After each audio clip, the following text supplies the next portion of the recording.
My name is David Hinden and I'm an EIZO product specialist. I'm here today to demonstrate the key features of the DuraVision FDF2382 touch panel monitor. This DuraVision model is a 23-inch 10-point multi-touch monitor with palm rejection that features a 1920 by 1080 native resolution, a max contrast ratio of 1000:1 and a typical brightness of 260 candela. It uses a projective capacitive touch panel which supports touch operation using your fingers or stylus, both passive and active. It is equipped with support for VGA, DVI and DisplayPort video connectivity.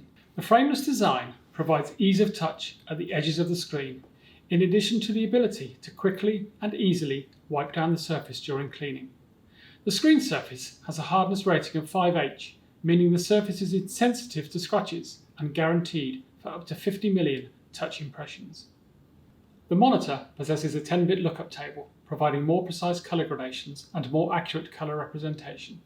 The user can configure preset colour modes for brightness, gamma correction and colour temperature, allowing a switch between modes at the press of a button. The tilt stand allows adjustment between 15 and 70 degrees, allowing the monitor to be used in an upright or near horizontal mode. Additionally, it has inbuilt speakers, allowing local audio either directly through DisplayPort or through a dedicated audio cable.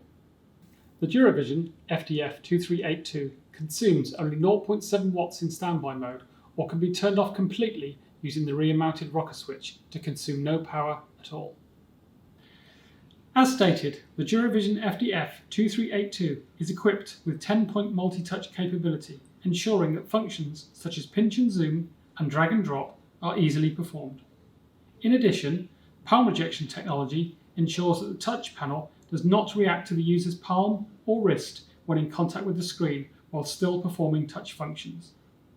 The DuraVision FDF2382 monitor comes with a full 3-year warranty. Thanks for watching this video. If you have any further questions or follow-up, then please get in contact or visit our website.